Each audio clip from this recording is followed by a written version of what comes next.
Baba Johane Gomore Marimba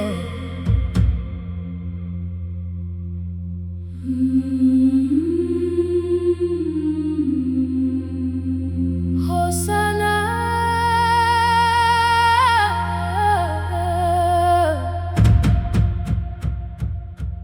Hosanna. Dum dum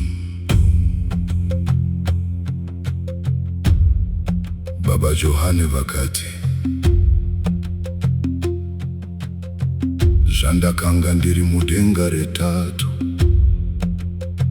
Mwari vakanditi dzokera mupasi. Ndakadzika mudenga rechipiri, ndakaona muine rima guru, musina ruveneko. Vakazona Mweya yevakadzi yakazara imomo, uye izwi rikati, munondo mune. mweya yevakadzi. Hakuna mukadzi ati aenda mudenga rechitatu. Asiwe Zvawava kudzika pasi, chienda unoita chirangano, dzikane mweya yese yevakadzi. uende nayo mupasi.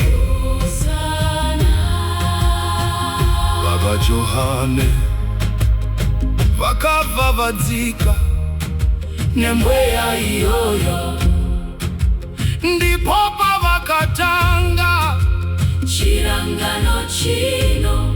vakazodza shamwari dzavo vachiti, Yakwana nguva yekuti ndiite basa rangu. Dum dum dum musi wechishanu, mangwanani ngwanani, Baba Johane vakaenda paGomore Marimba paNorton. paripagomo ipapo, Pakanzwika kuimba, mashizha chimba. miti ichimba, Hosanna, Hosanna, Hosanna. Hosanna. Vanhu vakashamiswa zvikuru, Nekuti gomo rakanga rava kuimba. Baba Johane Vakanga vakabata Simbo ngamenzi, nebaipei. vakabva vatanga kuparidza vachiti, Inzwai vanhu vaMwari, uyai munamate Mwari, nguva ichiripo. ichai Mwari mupenyu mumupe mbiri. Nekuti kutonga kwatenzi Kwaswedera Baba Johane vakatsanya pagomo, vachinwa mvura tete, vachinamata vari muchikomo.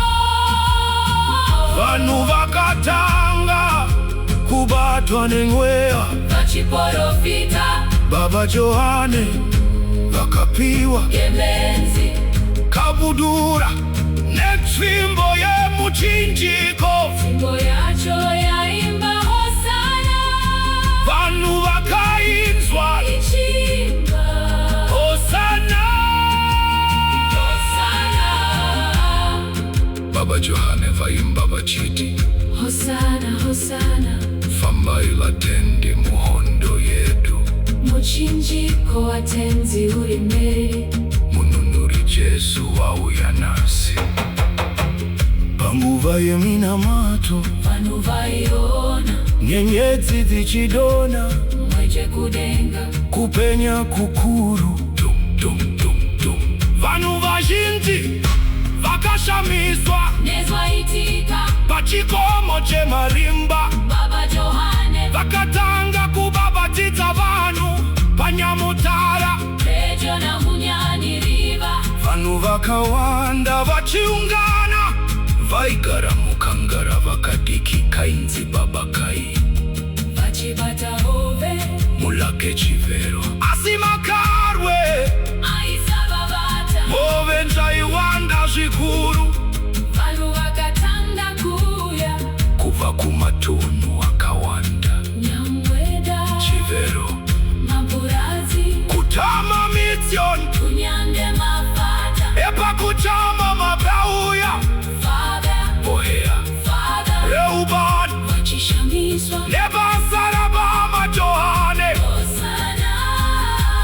Baba Johane vakababatika mugomo vachiti yakwana nguva yokupinda mumisha yevanhu vakabva vapinda pamusha paNyamweda ndokusvika pane vanji zvichireva kuti dangwe Baba Johane vakabvunza vachiti pamusha pano panonzi pani vanhu vakabva vawindura vachiti nevanji.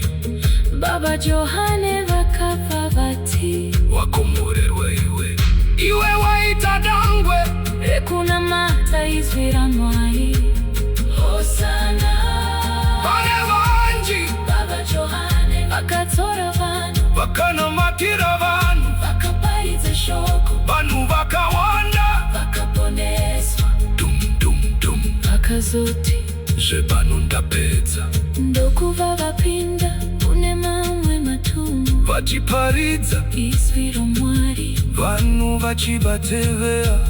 asi hurumende yakabva yamumukira Baba Johane vakatanga kusungwa muNorton, muChakutu, muKadoma, muHarare muMarondera, muRusape muBuhera.